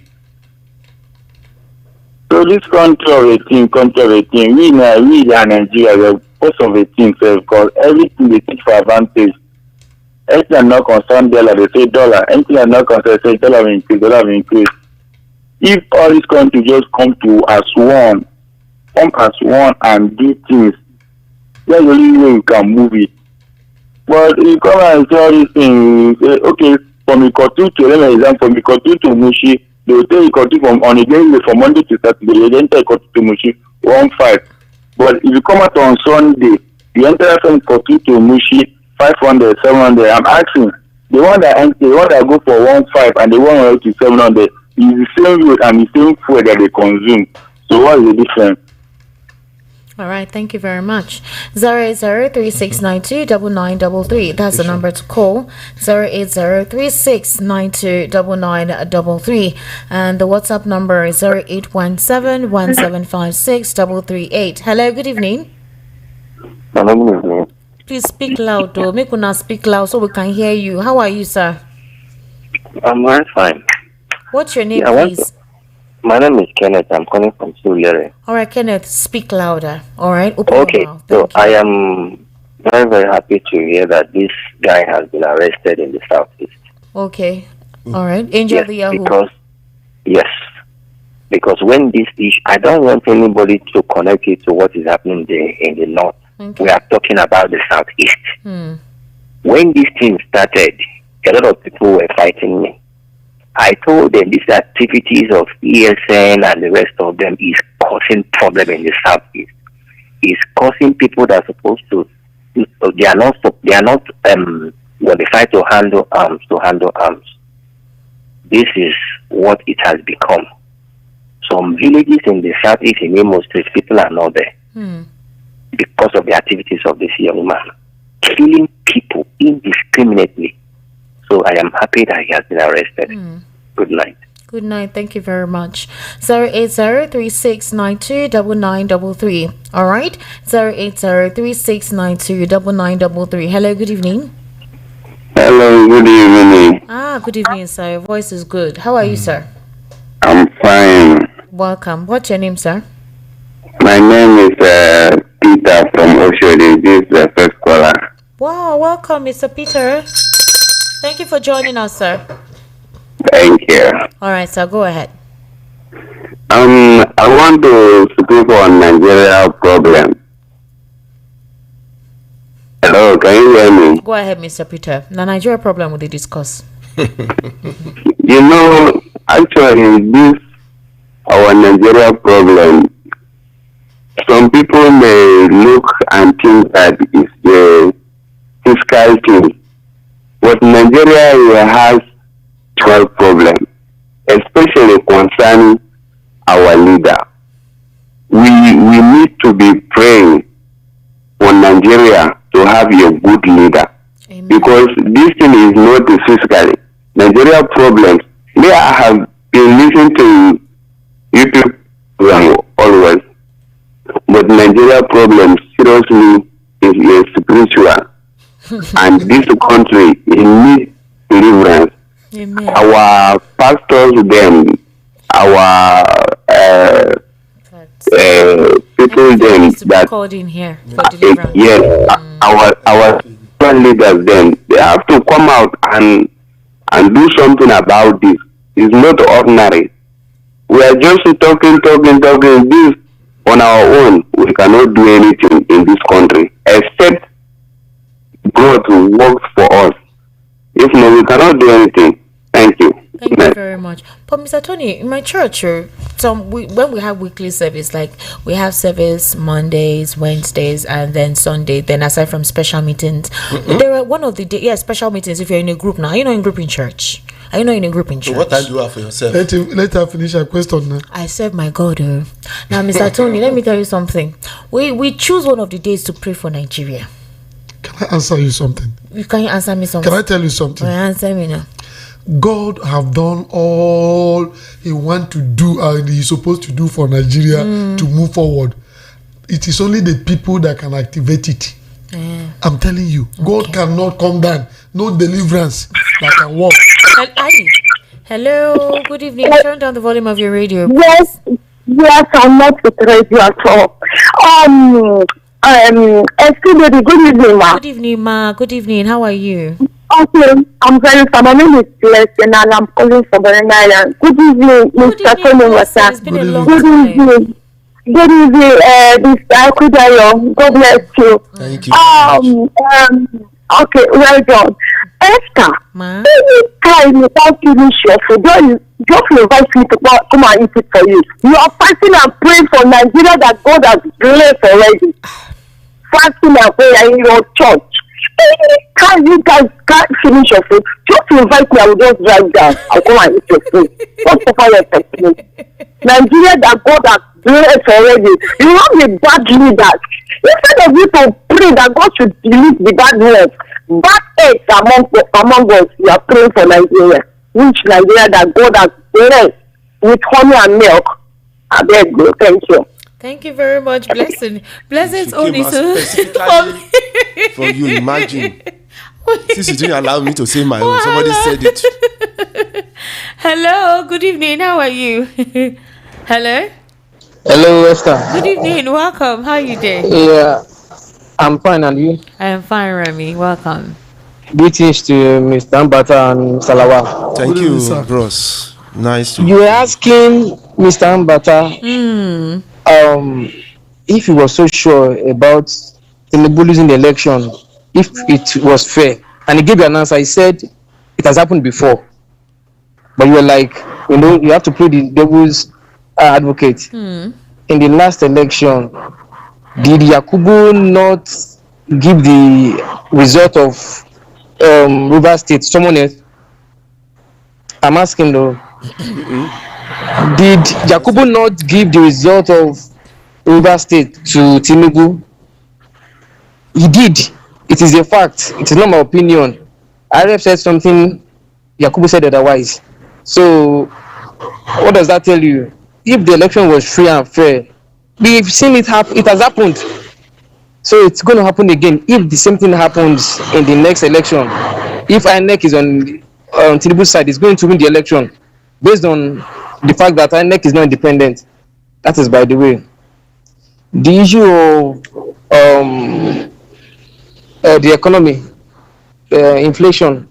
One thing about APC is propaganda. They'll guilt trip you and gaslight you to believe what is false.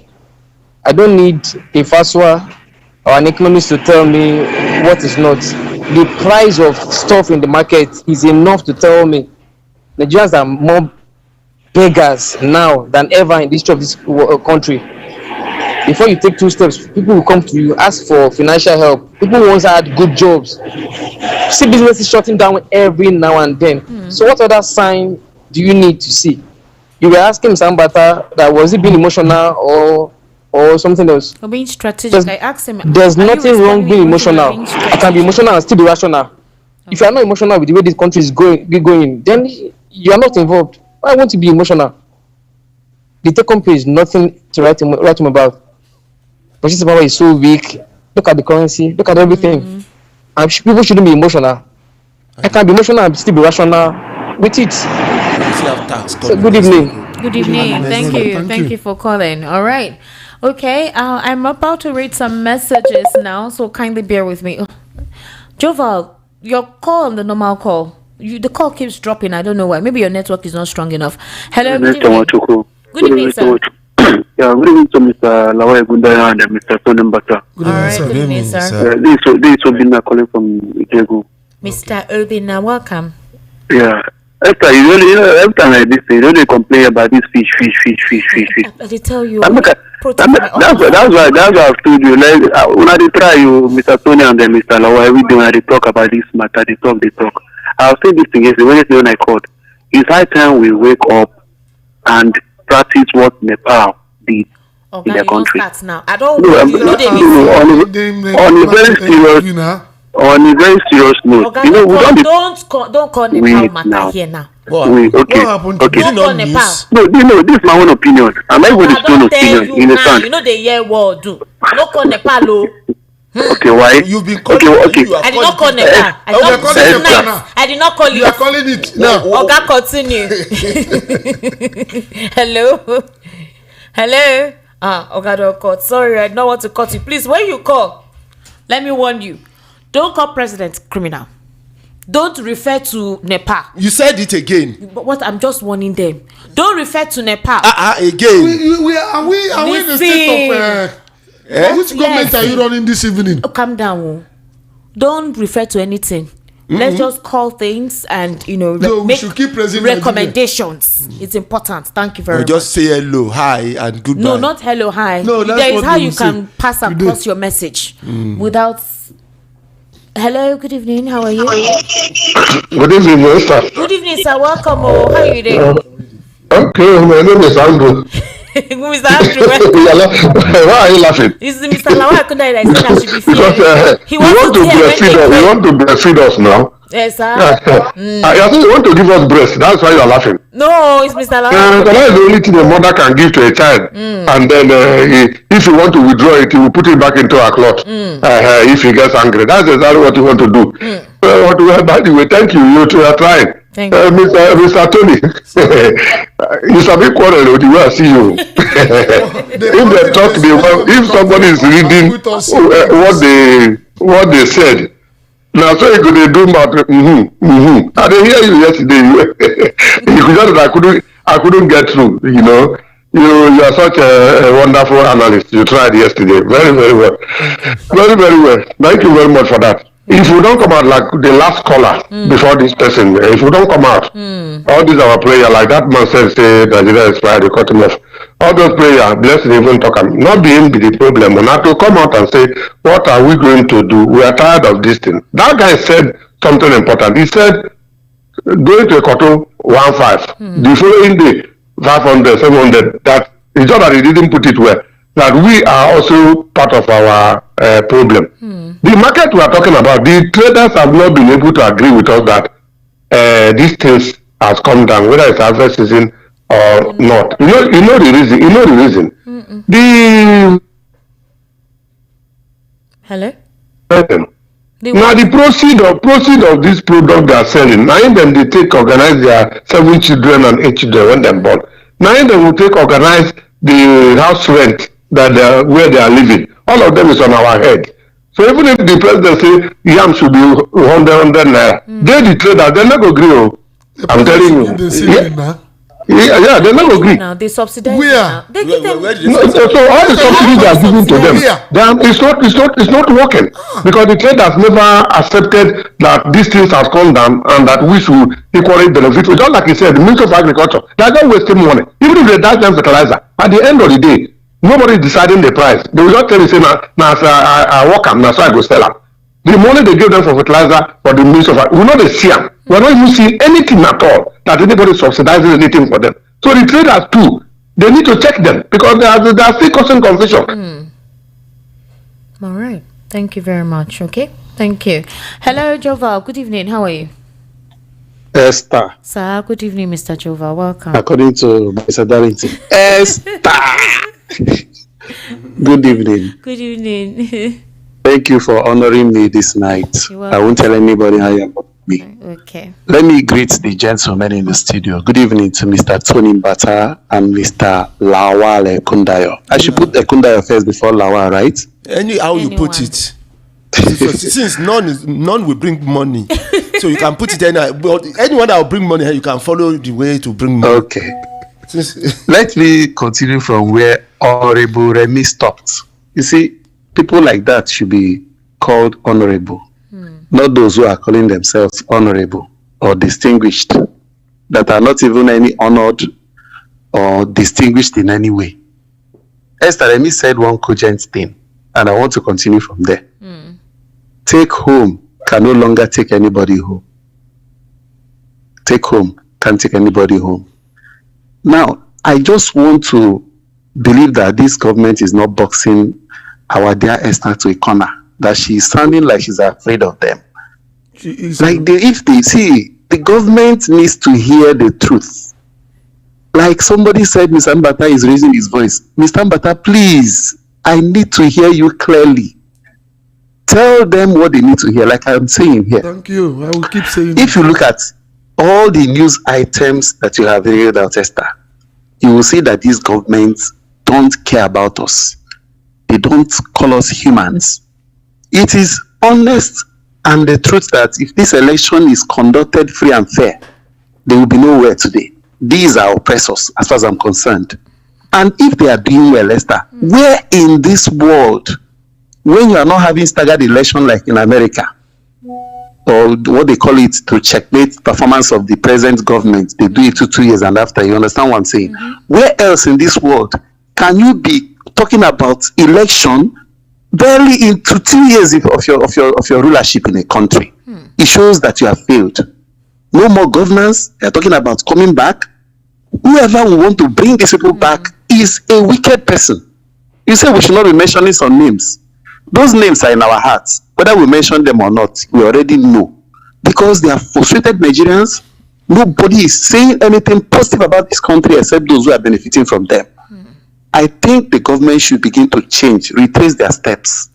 If at all they should not rule again, at least let them reverse Nigeria to where they collected us from when Buhari was in charge. I don't want to waste our time, Esther. Joval. But like that man said, I pray that this country will still remain. Joval, you spoken well. Good evening. Good evening. Thank you so much. He said a lot. If you didn't listen and understand him, Joval said a lot. He passed across a message. Let's be responding like that. All right, let me take some messages. Esther, Mr. Ekunda, Mr. Tony Mbata, TSS is Nigeria's equivalent of FBI in the US, while NSA is CIA counterpart. FBI, of which I was affiliated to while residing in Texas, could mediate in any issue undermining national security. Okay? Esther, there is one law for the Fulani and another for the every other Nigerian. They're variable, depending on one's ethnicity. Every Fulani believes that our British colonizers bequeathed Nigeria to their race. That's why they're busy transplanting their kith and kins from every Sahel country to Nigeria's middle belt. Again, only the Fulani is allowed to carry AK-47 automatic automatic guns without regard to extant laws. The Fuller race is barely 8% of Nigeria's people, but in this 26-year democratic dispensation, the Fuller has produced 2 presidents and another. Atiku is seriously angling for a turn, irrespective of rotational arrangement between North and South. Thanks, Okay Ifedi. All right, let us keep praying for Nigeria. I believe that one day Nigeria will be good again. Look on the right to my name when you send a message. Okay, Esther.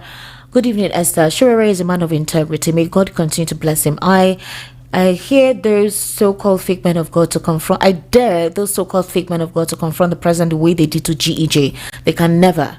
Blessed from Lagos. All right, thank you. Good evening, my fellow heroes. Nigeria has gone past talking stage. When are we going to rise and fight for our already damaged lives, courtesy of wicked rulers? At least we have little children. This one puts the word I say is not put. I'm tired of talking till you people are ready to live like other normal human beings created by God. Life is too short and time is running out. Chinkang from Chicago University. All right, thank you, Chinkang. Good evening, Esther Machuku, guest speakers and listeners globally. President Bola Tinubu removed fuel subsidy without good economic thinking, not putting economic shock absorbers in place to absorb the adverse effects of the fuel subsidy removal, like inflation or higher cost of goods and services. A human being can jump from a 50-story building, but you must put cushion or enough mattresses so that the person is not injured. The World Bank, the IMF and other creditors dictate to Bola Tinubu to devalue a naira, increase taxes and starve Nigerians because developed nations need human labor from Nigeria and other African countries. So they must impoverish Nigerians so that Nigerians can come to work as slaves in their country. Esther and Mr. Lawal, Tony, good evening. It is a country we are running in this country, or are we under the slave of leadership? Esther, I give you to give me Titus fish soup you cooked yesterday that I still have about home. It is soup I'm looking for. This is from Endurance. Don't worry. Don't worry. Good evening, Esther and guests. Jonathan is a statesman now. He has done his beats. He doesn't need to come back. It's only APC sycophants. I want to use this to distract Nigerians. Let him support Obi.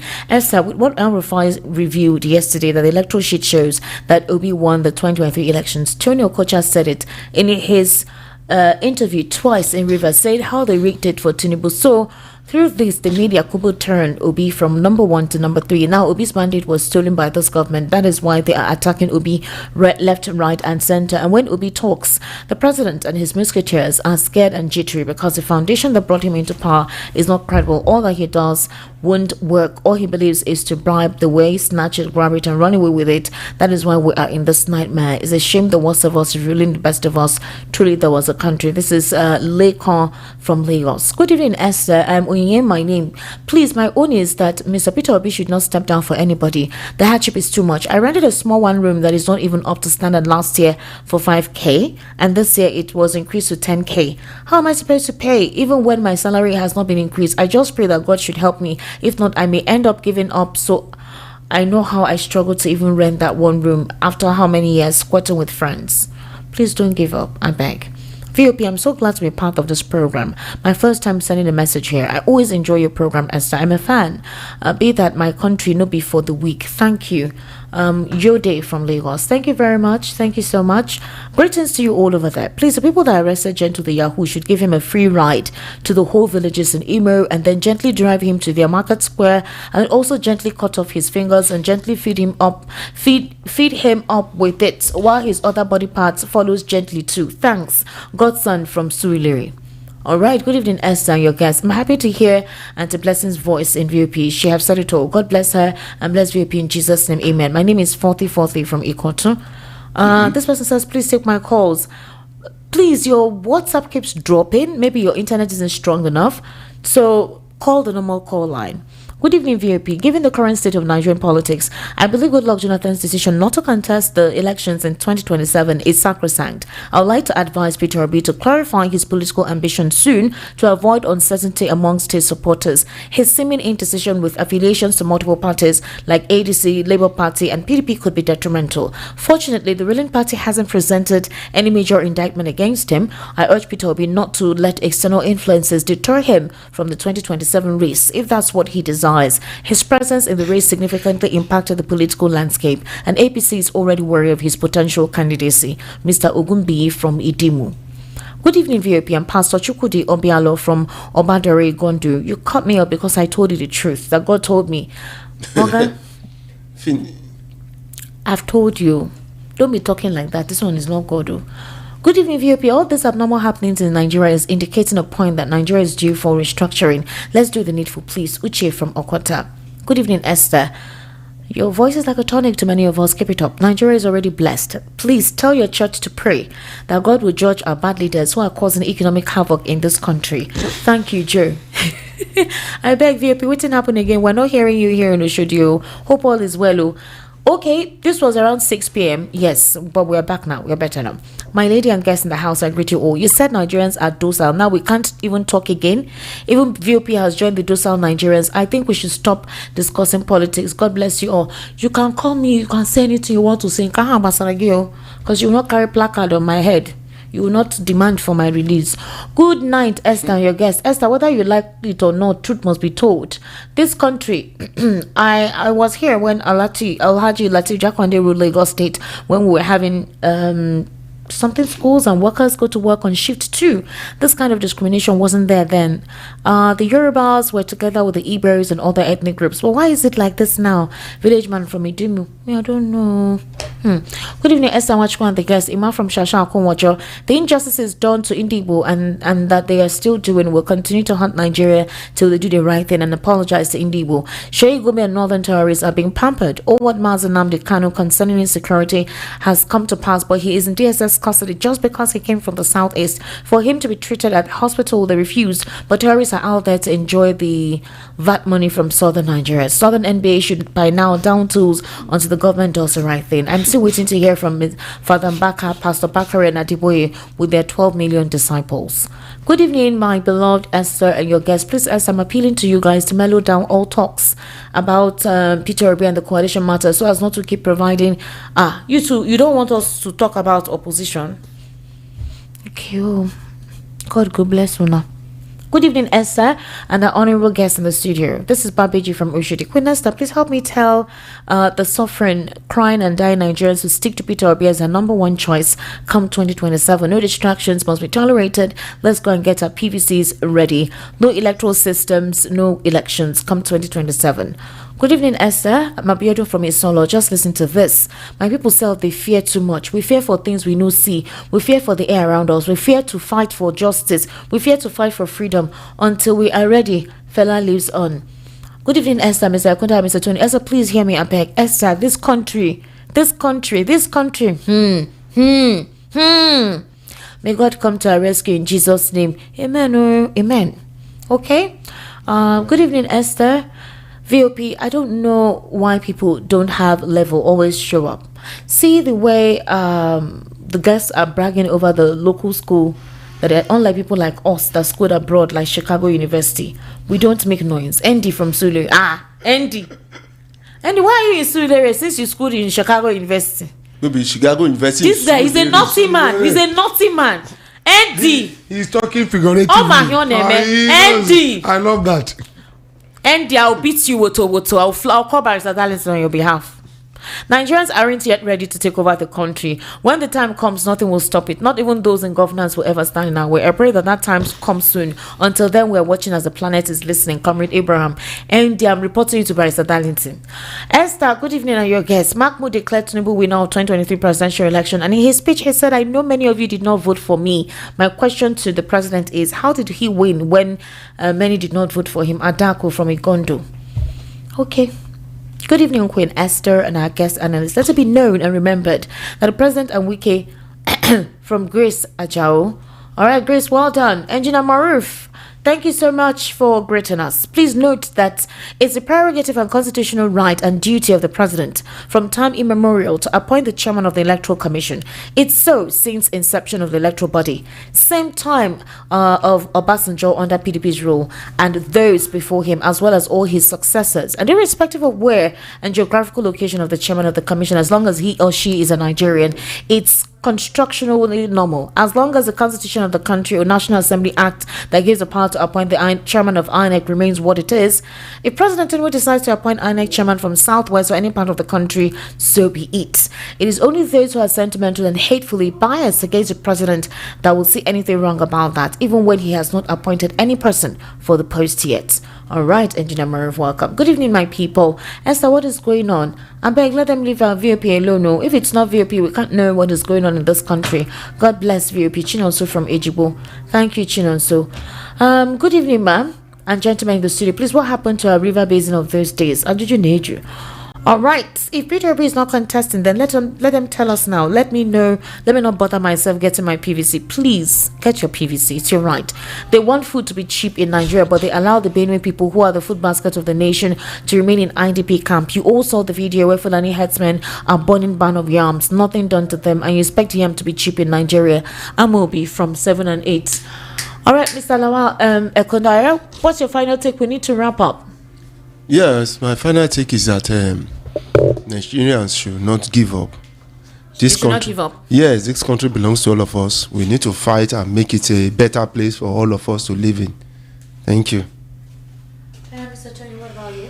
My own is that Nigerians, I love this country because we have intellectual people, that people that know what they want. Anyhow you look at it, we'll come out stronger. We'll take back the country from them, from those people. There are very few, so nobody should give up. Peterobi will not step down. I said it again. He will not step down for anybody. Go there and get your PVC. One day Nigeria will be good. Thank you very much. Ladies and gentlemen, thank you for being part of the conversation this evening. For those of you who called and sent your messages, we sincerely do appreciate you. Nigeria will be better. Nigeria will be good. Nigeria will be okay. I would implore you to be careful of what you say outside, the kind of gathering you find yourself. These are very sensitive times, so make sure that you try to be security conscious. It's very, very important. On VOP 90.3 FM, we will continue to update you on issues going on across Nigeria's socio-economic and political landscape, especially unbiased perspectives and purview of issues of national interest. We remain resolute to ensuring that Nigeria remains united, Nigeria remains strong, and we'll hold our leaders accountable, especially those who are behaving irresponsibly. We will call you out if you're not behaving responsibly. We will ask you to perform your responsibility because you were democratically elected. Whereby you do not do what you're supposed to do, we will definitely have to say those areas where you have shown weakness. We will try as much as possible to constructively criticize the inability of our leaders to do what is right. And then when they are able to do what is right, we'll definitely exalt them on this platform. As a leader of the Federal Republic of Nigeria, in whatever position you occupy, whether at the MDAs, whether in all the economical sector or the parastatals, the governors, the local government chairman, the councillors, it is your prerogative and your priority to remember that you serve the people. The people don't serve you. So the fact that you have an opportunity and access to money, wealth and all that does not mean you suppress the people. Does not mean that when the people criticize or call you out, you suppress them. It doesn't mean that you use the agents to suppress the voice of the people. It's wrong. It's terrible. It's degrading. We're in a democratic institution. When we see wrong, we call it out in whatever way, whatever manner it affects anyone. So long as we're constructive, truthful, and we're not biased, we will continue to speak the truth. That is what we represent, and that's what we stand for. Nigeria will progress, and Nigeria will definitely grow. My name is Esther Machuku. Do have yourselves a wonderful evening. Bye for now.